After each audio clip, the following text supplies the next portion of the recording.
We are in Twickenham. This is Jeff Polack for KBPI FM, and a couple guys sitting across from me. This is Christmas Eve, and it's really incredible. Let me come down here and dive into the private life a bit. And, well, what can we say? I'm sure there's a lot of last-minute Christmas shopping to do. Cranberry sauce, things like that. Yeah, and get ready for the Queen's speech tomorrow on TV. Yeah. Oh, yes, highlight of Christmas. But these two guys, Tony and Phil, are in a band which I feel is going to be a very big band in America. They're just on the verge of becoming a very popular band. They already have a great following on the East Coast. They're very big in Europe and very big in England. So big in England, I heard that in a 6,000 seat capacity, you got 80,000 requests for tickets on 3 dates coming up. The actual hall holds just under 3,000, and we're doing 3 nights there, 3 shows there. And it was by postal application only. You had to send in the money as opposed to go to the box office. And those are 80,000 to 90,000 applicants. And that band is, folks, Genesis. Sorry, tell them who we are. Right, but Tony Banks is a keyboard player for Genesis, and Phil, very interestingly enough, is a drummer and the lead singer now. And that was really a remarkable thing, how that happened. A lot of people felt when Peter left the band, well, what's going to happen? You know, because a lot of times the people forget that how great the band is behind the singer. And A Trick of the Tail, which came out about a year ago, proved that. And it did very well in the States, very well all over the place. And I think must have been a great feeling, great reassurance to you that people, yes, you know, people do appreciate, you know. Yeah. Yeah, well, I mean, we personally had confidence in ourselves. We knew we could produce a good album. It was just a question of whether the public would be prepared to accept something without Peter. And as it turned out, it really didn't seem to make much difference, which was very gratifying for us, because I've always felt that there's a tendency of the media to try and always find one person in a band who the success of that band totally rests on. And I think in many, many, many cases it's not so that. It's a collective effort, and it depends on the 5 people, or 4 people, or 3 people, or how many there are involved, you know, in order to produce the final result that is, you know, that is something special. It's really interesting, because I guess you had auditions for a new lead singer, and then you just figured that... Yeah. We started writing the album, and, you know, rehearsing for the album as a 4-piece, and we knew we had to find a singer, really. So we just, every now and again, we'd have batches of people down to audition, and they were sifted from tapes that we'd been sent, and we just picked what we thought was the best. And there were some good singers, and there was probably a few people that will become successful in one way or the other, you know. But there's no one really fired our imaginations. I mean, we've been like together for such a long time, and there is whatever you call it, there is something there between us, and it's quite hard for an outsider to particularly a singer, because a singer has to project the image of the band, and therefore it has to be someone that everyone feels very, very strongly about and feels is just right. And you know, it's slightly easier, I think, with any other position in the band. And we're finding it a bit easier with the drummer, for instance, because we've changed, because I sing out front, I don't play the drums as much as I did, right? So we need to find somebody. We had Bill Bruford on the last tour. Now you have an American now, right? Yeah, Chester Thompson now, yeah. And although it's not easy trying to find the best person, I mean, getting the best person, it's a downside easier than trying to find, say, a lead singer, or even a keyboard player. It's amazing how much you do sound like Peter, though, and I'm not saying that you sound like Peter, but it's amazing how much the sound of Genesis is intact, even with a different lead singer, and that's kind of amazing. But that's, I think, down to the writing a lot. I mean, the actual, you see, the tunes that Peter sang weren't necessarily Peter's tunes. So with Peter gone, the tunes and the style of Genesis is still the same, because there's still 4 writers as opposed to 5 writers. It was interesting that when the people we auditioned had to sing 1 or 2 of Genesis songs during the audition, you know, obviously, and it was remarkable how similar they all sounded to Peter. Really? Yeah, because just when you're singing a song with quite a sort of complex melody, like we write, well, just the kind of melody we write and the kind of lyric we write, it doesn't leave one much freedom for sort of individual expression, I think. You know, the kind of the character is there in the song. There's not much you can do with it. beyond that. You know? What song did you try him on? I'm just curious. Well, Firth the Fifth was one. I like that one a lot. There's another one, Cuckoo Cocoon, which was a sort of slow tune from the Lamb. Lily White Lilith from the Lamb. We were just sort of tunes that were easy for us to play. Yeah, we wanted to get something listen. with a certain amount of Easy to learn as well. Right. It had to be. We didn't really want to spend a long time with each person. We just because basically within 10 minutes you know, and you don't want to go through an hour or so every time. I mean, some people came down from the north of England, and that is when they come all that way and then they walk in the door, open their mouth, and that's it. You know that maybe not the right person, but you feel obliged to go through the motions of it. Yeah. Well, that must be hard to do. It is that. difficult because you feel like you're playing God, you know, and you know what you'd feel like if you're in that position, and you feel terrible to sort of, each time you sort of feel a person isn't right, you know that you're kind of, you know, they're going to be disappointed and things, and it gets a bit difficult. Yeah. I really like the new album. It's really good. Wind Wuthering, it's called. It'll be out in the States January 1st, probably. January 1st. Wuthering is the sound the wind makes, I guess, in the trees. Well, no, there's a book called Wuthering Heights. It's quite Right. a famous English novel by Emily Bronte, and Well- it's just the character. We were thinking more. There's one or two pieces on the album that sort of conjured up this sort of the image of Heathcliff and things. But particularly, I think we were thinking about the film version of it with Orson Welles and things. You know, and no, not Orson Welles. I got it wrong. Rosalie. Yeah, sorry, I got it. But you know, the sort of character of that kind of era, and sort of the film music that went with those sort of films. There's one little section on side 2, instrumental, which called Unquiet Slumbers for the Sleepers, which is what originally conjured up the title of Wind Wuthering.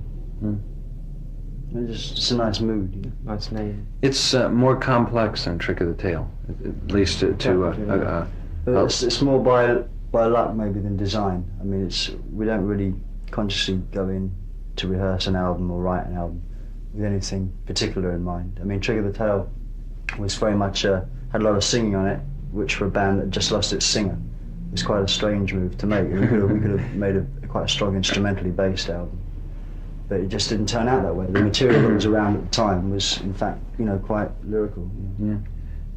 Well, it's in listening to it, it was an interesting combination of love songs and also some complex things. It kind of reminds me of Selling England by the Pound almost, because the combination of simpler melodies with other things. It's a good combination of things, you know. Well, I was just saying about another reason for the voice. A lot of the time, I think, when I was singing maybe behind Peter on a lot of songs, I remember that. And the combination of voices sounded like one voice. I mean, no taking any of the wind out of Peter's sails, because he was the lead singer without a doubt, you know. But I was singing along on a lot of the songs that people just thought was him. So when you take him away, it just doesn't sound that dissimilar. Well, what's interesting is when I saw the band, it was definitely a very low-profile type of band behind Peter. Peter was the person out front. The rest of you guys were playing beautifully, but there wasn't any flash. So I think as Tony was saying, Peter was the one up front, and when Peter left, they figured, well, what's the band going to do without him? They didn't realize that the band was Genesis, and Peter was the lead singer. And it just happened to be... For us, it was just a way of presenting the music. I mean, Peter was a good performer, which not all of us in the band were. So it's best to kind of, you know, you just make use of your assets. If you see what I mean? I don't get out there and start doing things because I just look stupid, you know, and so I don't. It's a real pretty piece on the new album, which has some real nice keyboard playing, and it ends with a little piano. Yeah, you know, the one with the vine. That's real nice. Track, yeah. Yeah, I'm very pleased with that. I mean, for me, it's a sort of, I think probably, well, I feel at the moment it's the best thing I've written, but it's always rather difficult to judge your most recent things, you know. It takes a year for them to fall into place with everything else I've written. You produce your own albums? Well, we co-produce them with this, well, the last two, with this guy called Dave Henschel. And he takes a pretty strong sort of production role, really, doesn't he? But in fact, it's so easy, really, because we're all aiming for the same thing. And we come into the studio, into the control room after we've done something, you know, and all we ever say is what we don't like. I mean, usually it's quite close to what we want anyway, in a way. So you can be somewhat objective then in producing yourself, because I imagine that'd be difficult. Well, we've all got very strong I think ideas and opinions as to, you know, I think an extra person coming down and just ultimately the producer has to, if you're going to have a producer, has to have the last say, and I think that's, We couldn't take that. I really couldn't. I mean, like, earlier producers we had liked to take that role a bit. Really, they wanted to try and decide what songs we did and things, but we wouldn't stand for it, And in the end, you just get conflict because and in the end, I think by the time we got to Foxtrot, that we just insisted on our own opinion going through, and the opinion of the producer falling by the wayside, So that's why we decided after that album not to use a producer as such. well, that's good. The band's been together years, hasn't it? I'm afraid so. And I've been in a band called Genesis for 9 years now. 9 But it is years, very, I mean, to be honest, it's like most people go through a few sort of warm-up bands before they end up in the band they stay with for a long time. And this is the only band I've ever been with. We formed it when I was only 17. And like we were all 17 in those days, the original band, 17, 16, 15. Anybody from the original band besides you? Yeah, Michael. And Peter was in that original band. You went to school together, did you? Yeah. We were sort of close friends at school, and we formed the band as a result of that, really, more than anything. And then you had a few albums from Genesis to... Yeah, from Genesis to Revelation was the first one, which was a very different sort of album. It was made almost just after we'd left school. We'd never played on the road, and we just wanted to put our songs onto vinyl, as it were. And someone gave us the opportunity of doing it, so we took that opportunity. But it wasn't a very serious offering. And then Trespass. Well, Trespass was the first of the new series of albums. It's the first one. We put everything into that album, really. Phil, were you on that one? No, I joined as it was released. But it was kind of that. Nevertheless, the change in style happened on that album, and it was sort of a whole year's kind of work and dedication was put into that album, just in terms of writing and rehearsing and getting ourselves used to playing together on the road and things. First album that we really saw in America was the Nursery. Nursery Crime. Nursery That Crime. was the first album of this group, in fact. Was it? Steve had just joined, and I'd been with the band about a year, maybe, if that. And it was the first try at writing together, really.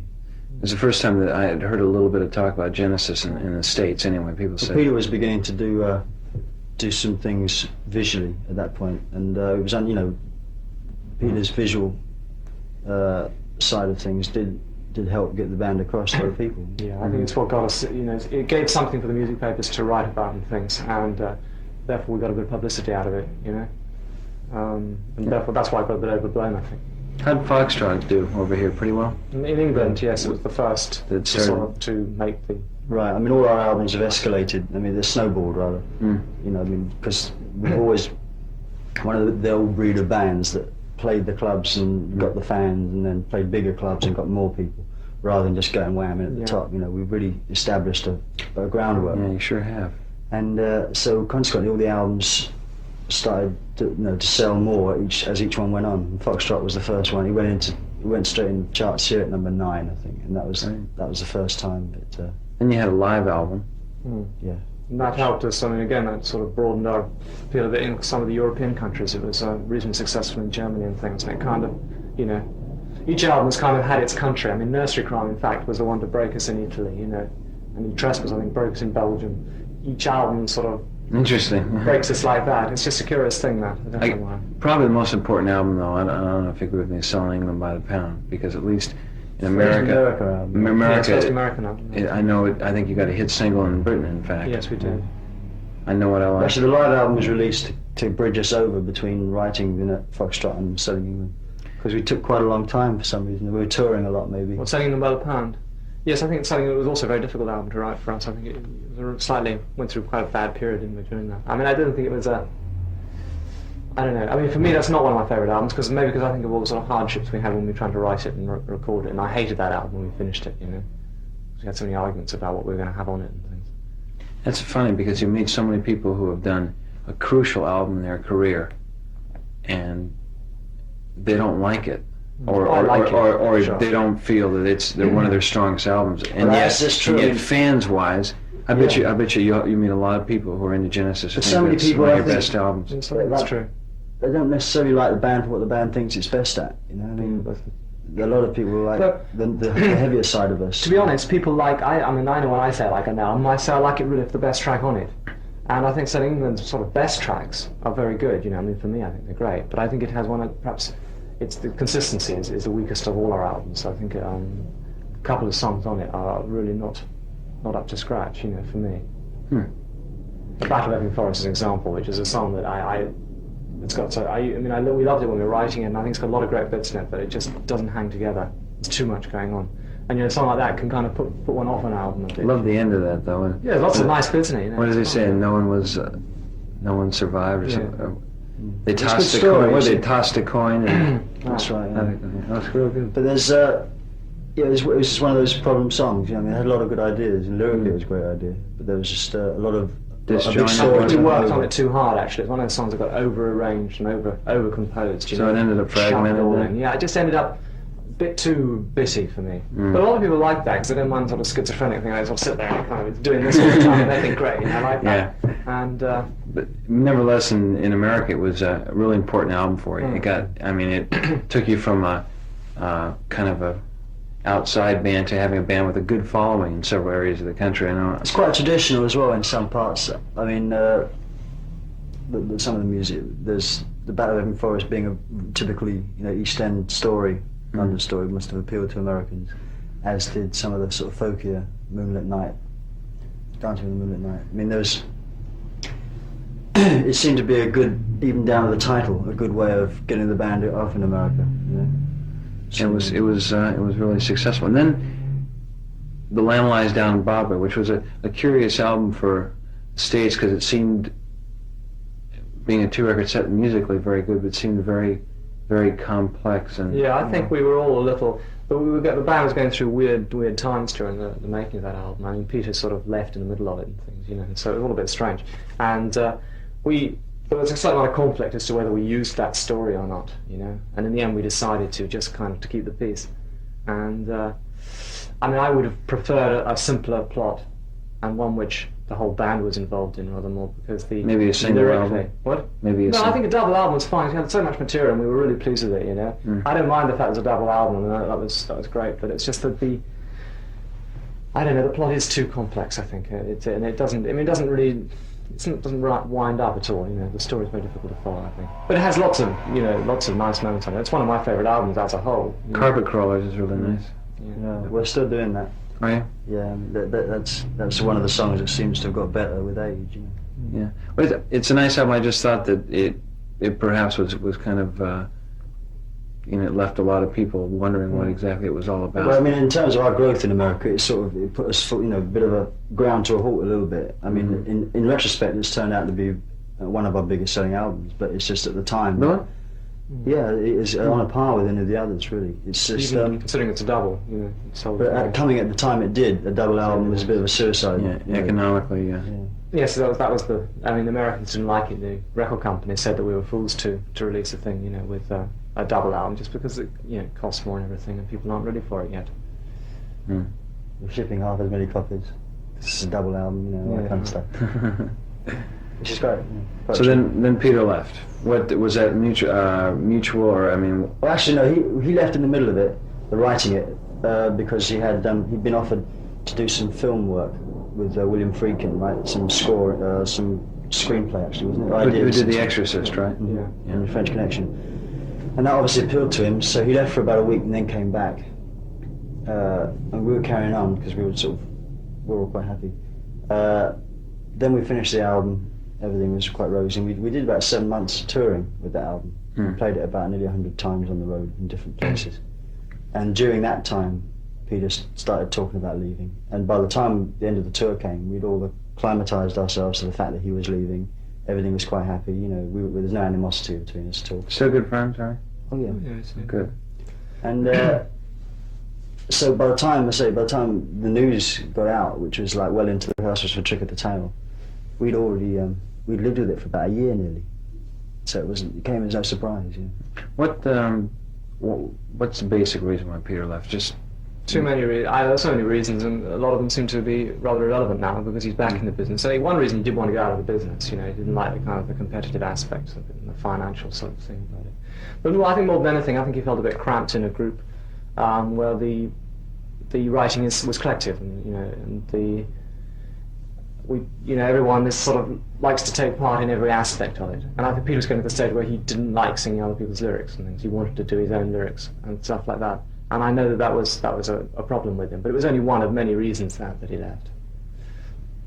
But I mean, I think it's a shame really, because I think the group, I think he sang other people's lyrics well and things. I don't think it was a problem. It was a bit silly, that particular reason.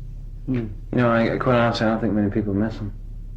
Well, it's not to say that he wasn't very good, but I think that since Phil has done such a great job of coming out and singing it, and the sound of Genesis is Genesis, I don't really think anybody says, gosh, I wish Peter would sing that. The overall opinion on the last tour in America was that the actual music was given more breathing space, or there was just less of a curtain between the music and the audience. I think because of what Peter did and what he was, or what people thought of him as, people used to watch him a lot of the time without, the music it was all part of the same thing, but it was basically, the concentration was on, they didn't miss anything that Peter did, because it could have been spectacular. Mm-hmm. Whereas I'm not as spectacular, and consequently the music comes through a lot more. And I mean, everyone said that, the band's playing great, and in fact the band probably didn't play any better on the last tour than we did on earlier tours.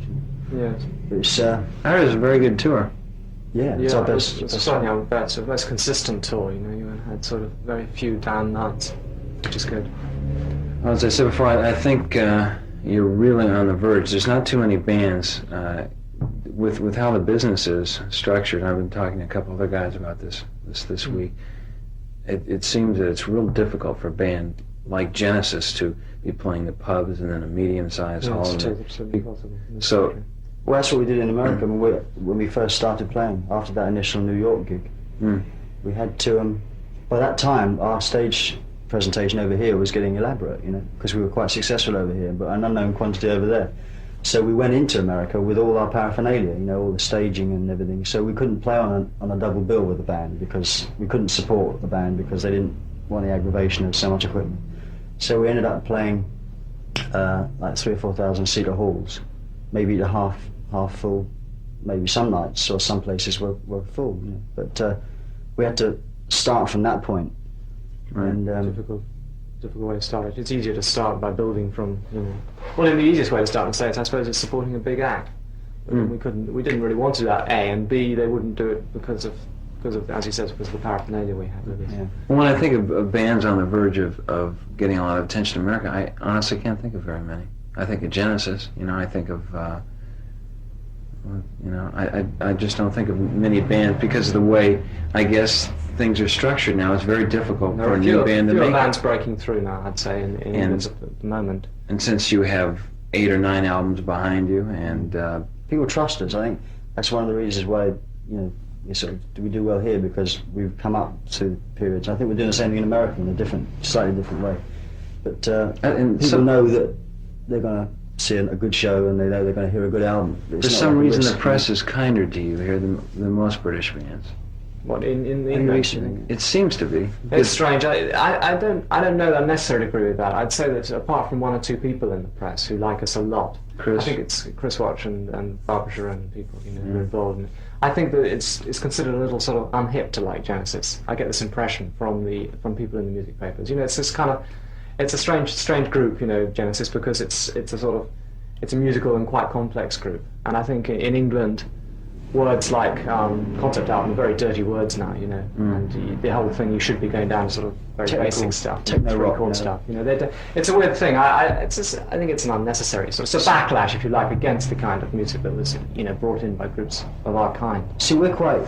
There's a kind of batch of bands that the press associate together, which is the ELPs and the Yes and the Moody Blues and the Floyds and us, and we're a lot younger than all those groups. I mean, but they sound a lot different. Not just a lot younger. I mean, I think also if you take a song like Carpet Crawler, it just doesn't fit into any of those categories, because it's more a pop song than anything. It's a song, and there's no way that groups like that really do that kind of thing. I do think they are being more respectful now. It's weird. I mean, we did come up from a very weak position. People thought we were considered us as like underdogs. When it was like, well, there's going to be Peter's album, there's going to be the Genesis album. We know what's going to, we know it's up because Peter did all the lyrics. How were the reviews? Oh, I mean, we came out and very well with Trick of the Tail. Yeah, we did well, and it was great, that actually. Yeah. We picked up new support with that album. You did, in America too. I hope we don't lose it with this one. No. We'd like to, because it's more complex, you see. It kind of has a lot of people who like the straightforwardness of the last album. You know, things like Squonk was sort of like a heavy number all the way through, you know, and Entangle was a lilting number all the way through. These numbers tend to chop and change a little bit more. And the reviews so far have been as Yes, strong. been good. Yes, I think so. Barbara's and Chris's have been very good. Great. Well, you know, a song like Trick of the Tail is it's quite easy to listen to, and it's really not. After a few listens, it really has a. Even though it's, you know, it sounds simple. It's very melodic. Yes. I think the melodic side of Genesis appeals to a lot of people, as well as, or even more than, the rougher side. You know. I mean, that's really. I think the band is a writing group. You know, Yeah, we prefer the melodic. You know, that's where my heart is. Really, it's in the sort of back side of it, I suppose. Well, the melody doesn't have to be a soft lilting melody either. I mean, there's quite a lot of most of our even the heavier songs we've got a very carefully structured melody, you know. Mm. Yeah, I really like it when I listen to a song, 'cause it's almost like it's like a composition. You'll hear all sorts of different changes, and then it'll build, and then it'll drop and be soft again. I guess just like the number at the end of the album that we were talking about. Fine. One for the Vine. It's not actually the second track on the album, but it's like, yeah, I mean, it goes through a series of changes, you know, and really the music is used very much to kind of explain the lyric, if you like, although the lyrics are written afterwards, you know, to kind of get this sort of mood of contrast, which is what the song's all about. And yes, I mean, that's true. That's an example of an up and down song, which in fact doesn't exist to such an extent on Trick of the Tail, apart maybe from Robbery, Assault and Battery. Most of the songs on that tend to stick in one sort of, you know, idea and stay in it. It was just a new concept for us. We were quite pleased with doing that. I mean, I really like that. I know your record company in America is delighted with the album, because I've heard that they've heard it and are very excited about it. So I'm sure we'll hear a lot about that. That'll be great. What's really interesting is Genesis never played Colorado. So if you're listening to this now, these gentlemen sitting across from me are going to be opening up their American tour in Boulder, February 1st. Boulder's beautiful, by the way. I don't know if you've ever we've never been in Colorado at all, but it's really great. I guess you'll be playing at the university there. I don't know what we're playing, actually. Well, I'm going to put a date sheet somewhere. It's probably Mackey Auditorium in Boulder. That's what I'd guess. And if you're into Genesis and never seen them, here's your chance to come, because that'll be great. You know. Yeah, well, we're looking forward to it. Right, very much. Haven't been to America for quite a while now. Yeah, right. How long has it been? Lord, When we were there? well, 9 months, I suppose, something like that, isn't it? Yeah, I can't remember when we were last there, but it's definitely the middle of last year. And you have a whole new stage thing, I guess. You have a thing built for the two drummers, for yourself and Chester. And Well, each time we go on the road, we go on the road to present a new album, really. So we just do something different each time. And the last time we had, we were using screens, projections. But we're playing a lot of large auditoriums now, and they really become impractical, because the sight lines are such that most people don't see all three screens. And it also means you have to cut off a lot of the seating, which means less people can see us. So we're having an open stage, and we're going to be using more lights than actual gadgets, you know. Just trying to develop the lighting side of the group, and maybe develop the lasers more as well. But we didn't see us on the last tour. We had two drummers on that tour as well. But it's just it's just another visual asset, really. It's a good. Right. You drum also with Brand X. I guess it's kind of a hobby. Is it? Kind of a hobby, yeah. I mean, it's not really my hobby. It's a band that I play in when I'm around. They're going to be playing without me because I'm really busy this year. They got another drummer, but I'm sort of the founder member of the group, one of the founder members, yeah. But it's funny, we're talking about producers. I mean, we just finished an album at Trident Studios, and we have an engineer there that was enlisted as a producer, you know. But as soon as he opened his mouth to try and produce, everybody clamped down straight away, you know, because everyone had so strong opinions. I just find it impossible to take advice. Yeah, I think it must be very difficult for bands to work like that. I don't know. It's like having a band, for instance, Jethro Tull, who have one man who writes the songs and is basically responsible for who plays what where. And we could never exist like that. And the band wouldn't exist. That's coincidence because I talked to Ian a couple of days ago, and they, their single "Bring Out Solstice Bells." I don't know if you've heard that. No. I haven't heard it. No. But for the first time, Ian agreed to.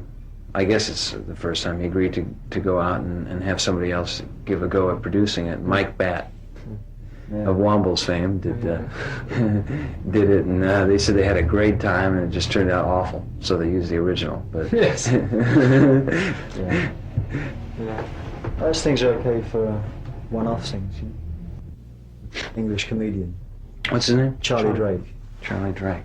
And he's small, pug face. He's been around for years, but he produced a single for him which he wrote, and I was on it, and bass player with Brand X was on it, and Robert Fripp was on it, and the guy Keith Tippett. Really strange Keith bunch Tippett's of musicians. amazing. Yeah. It was okay for one-off thing, but I mean, Love Keith Tippett. Amazing keyboard player. Yeah. very strange. Yeah, I mean, doesn't do anything. Doesn't play. Well, he plays, but he doesn't get any money for it. Rather talented wife too. Huh? Yeah. In fact, I saw Keith Tippett. Brand X played at Ronnie Scott's just last September, and he came down, and it's sad. I mean, he looks like he's got no money. He actually looks like it. You know what I mean? And he's such a good pianist. There seems like a lot of amazing musicians out of work. Mike Ratledge. I don't know what he's doing. No. I don't think being an amazing musician has ever had that much to do with kind of commercial success or anything. It's just it's all luck, really. No, but you always kind of figure, I guess, that those guys will get by somehow. You know. Well, they don't. But I guess some of them don't, do they? Not really. Yeah. But what's really delightful to me is a band as good as Genesis is as popular as they are, because doing the kind of music you are, you got to feel that you're pretty lucky. I think we are lucky because we can do music that we really like, and don't have to make any compromises at all, to the audience, which is amazing, really, because I think a lot of bands have to at least make a compromise, Well, you don't make any compromises at all, don't you think? Well, we don't make any compromises. I mean, we just write for our own pleasure. Well, what would happen? Let's say if you did a new album and someone whose opinion you really respected said, "This just isn't going to It's do no anything." one's opinion I respect enough for that to matter. But everybody's opinion, I think, affects us a little as a sort of overall thing. If there was an overall critical reaction to an album, I don't know what we'd do. Either it might affect us to write something sort of different next time, or it might just make us be bloody-minded and go on doing the same thing. Do you ever think when you're writing something, well, this will be, people will like this? Yes, and we're always wrong. Are you? Yeah, I mean, what we felt off Nursery Crime, we had one song we wrote called, at the time, Find the Sound Masters, which we felt would be an amazing audience number live and everything, and they all love it and things. And really, it was a remarkably badly received song. Everyone with a musical box instead, which, I mean, for me, isn't half the song. But, it's interesting how you just can't predict. We've done the same off other albums, Singles are a classic. We always try and... I mean, Lamb Lies Down's probably got at least three or four hit singles, to our mind.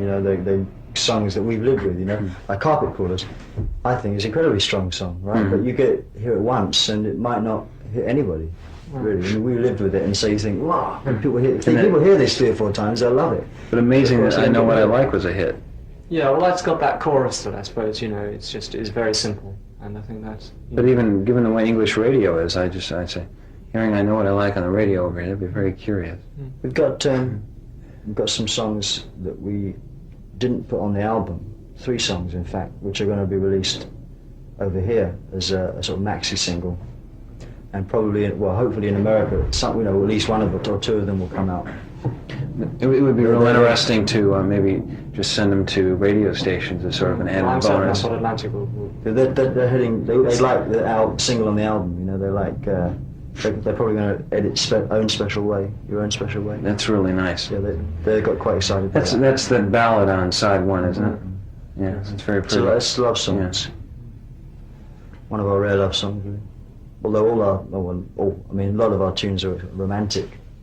That's good. I mean, at least being a serious music band, people think, well, I don't know if Genesis will do love songs. Yeah, well, I think it's the it's first kind time of we've good. done love songs really since Genesis Revelation, and there are 2 of them on this album. One of them slightly obscure than the other, but they are both love songs. But I mean, you say that heavy music band. I mean, we kind of I feel we set our own precedent. I mean, we can do exactly what we want. You know. It's true. And we're feel just as happy or as proud, if you like, you know, something like Special Way, as something. Well, I don't know. Maybe I'm speaking for myself. I mean, something like Stuff Is Ready or Trick of the Tail or. Yeah, I think they all have their place. I mean, obviously one has one's own preferences. I mean, I think it's really nice to do a sort of simple song. You know? I think it makes a band more interesting if you did all. But we try to get as ballads, much I think, variety as yeah. possible in the group. It's always been a sort of aim, you know, to go to explore every avenue that we like, and not sort of restrict ourselves from any avenue. You know, I mean, obviously certain areas we don't like, so we don't do. You know, so but there are other bits which, you know, we just go into every corner of one's sort of what we can take.